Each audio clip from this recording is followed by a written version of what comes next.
Trump কেন ইরানের প্রস্তাবে সন্তুষ্ট নন? সত্যিই কি যুদ্ধ শেষের পথে নাকি নতুন সংঘাত আসছে? পারমাণবিক ইস্যুই কি শান্তির সবচেয়ে বড় বাধা?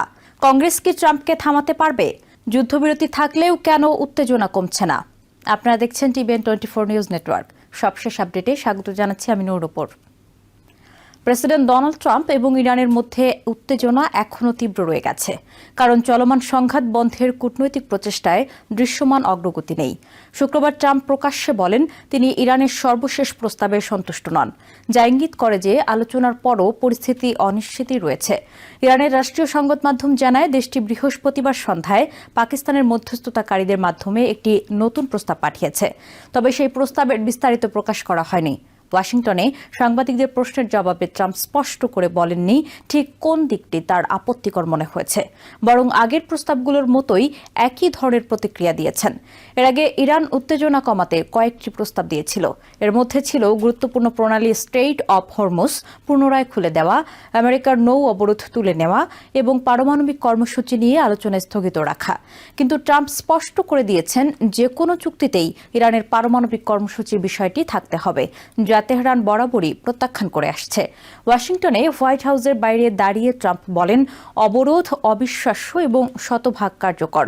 তিনি আরও দাবি করেন ইরানের আলোচক দল খুবই অগোছালো, যদিও আলোচনা এখনো চলছে। এই বিরোধের মূল বিষয় হচ্ছে ইরানের পারমাণবিক কর্মসূচি। আমেরিকা জোর দিয়ে বলছে ইরান কখনোই পারমাণবিক অস্ত্র পেতে পারে না। অন্যদিকে ইরান তাদের কর্মসূচি বন্ধ করা বা সমৃদ্ধ ইউরেনিয়ামের মজুদ হস্তান্তরের প্রস্তাব প্রত্যাখ্যান করেছে। ফলে দুই পক্ষের এই মৌলিক মতপার্থক্যই আলোচনার বড় বাধা হয়ে আছে। 28 ফেব্রুয়ারি শুরু হওয়া এই সংঘাত ইতোমধ্যেই বৈশ্বিক প্রভাব ফেলেছে। যুদ্ধ শুরু হওয়ার কিছুদিনের মধ্যেই ইরান কার্যত স্ট্রেইট অফ হরমুজ বন্ধ করে দেয়, যা দিয়ে বিশ্বের প্রায় 1/5 তেল পরিবহন হয়। যদিও গত মাসে যুদ্ধবিরতি ঘোষণা করা হয়েছে, তবুও আমেরিকা এখনও ইরানের জাহাজ চলাচলে বিধিনিষেধ বজায় রেখেছে। এর ফলে বৈশ্বিক জ্বালানি বাজারে অস্থিরতা তৈরি হয়েছে। তেলের দাম যুদ্ধকালীন সর্বোচ্চ পর্যায়ে পৌঁছেছিল, পরে ইরানের নতুন প্রস্তাবের খবর আসার পর কিছুটা কমে। এই ওঠানামা দেখায় এই সংঘাত বৈশ্বিক অর্থনীতির সঙ্গে কতটা গভীরভাবে জড়িত। এদিকে ইরান আঞ্চলিক দেশগুলোর সঙ্গে কূটনৈতিক যোগাযোগ জোরদার করেছে। পররাষ্ট্রমন্ত্রী আব্বাস আরাকচি তুর্কি, ইজিপ্ট, কাতার সহ বিভিন্ন দেশের পররাষ্ট্রমন্ত্রীদের সঙ্গে ফোনে কথা বলেছেন এবং তাদের কাছে ইরানের অবস্থান ব্যাখ্যা করেছেন। আন্তর্জাতিক পর্যায়ে আলোচনা চললেও আমেরিকার অভ্যন্তরে ট্রাম্পের ওপর চাপ বাড়ছে। বিশেষ করে রিপাবলিকান আইন প্রণেতাদের মধ্যে ধৈর্য কমে যাচ্ছে, কারণ যুদ্ধ এখন 3য় মাসে প্রবেশ করেছে। শুরুর দিকে অনেক রিপাবলিকান এই সামরিক অভিযানে ট্রাম্পকে সমর্থন দিয়েছিলেন, কিন্তু যুদ্ধ দীর্ঘায়িত হওয়া, ব্যয় বৃদ্ধি এবং স্পষ্ট লক্ষ্য না থাকার কারণে এখন অনেকেই প্রশাসনের কৌশল নিয়ে প্রশ্ন তুলছেন।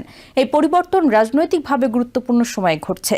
6 মাস পর মধ্যবর্তী নির্বাচন অনুষ্ঠিত হবে, যেখানে রিপাবলিকানরা কংগ্রেসের নিয়ন্ত্রণ হারানোর ঝুঁকিতে রয়েছে। যুদ্ধের কারণে জ্বালানির দাম বৃদ্ধি এবং অর্থনৈতিক চাপ পরিস্থিতিকে আরও জটিল করে তুলেছে। এখন অনেক আইন প্রণেতা কংগ্রেসের ভূমিকা বাড়ানোর দাবি তুলছেন।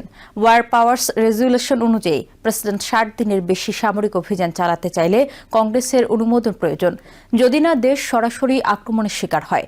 সেই 60 দিনের সময়সীমা শুক্রবার শেষ হয়েছে, কিন্তু ট্রাম্প এখনও আনুষ্ঠানিক অনুমোদন চাননি।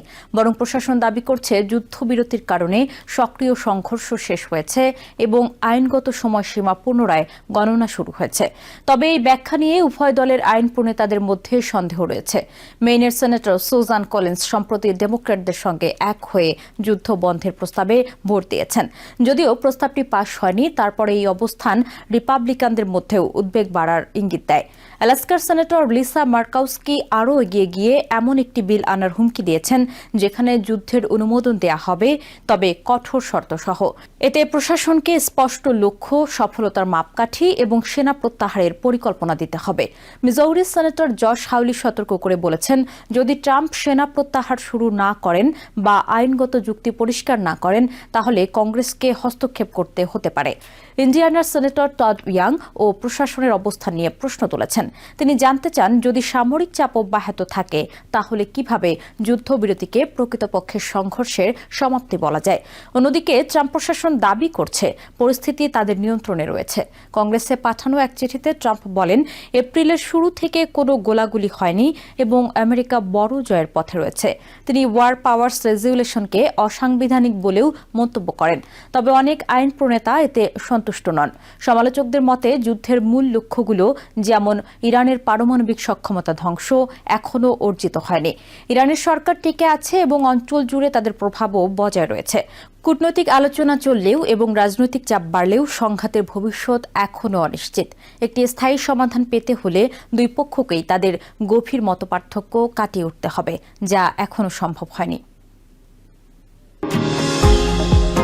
নিউ ইয়র্ক থেকে সম্প্রচারিত TVN 24 টেলিভিশন বিশ্বজুড়ে বাঙালির কণ্ঠস্বর।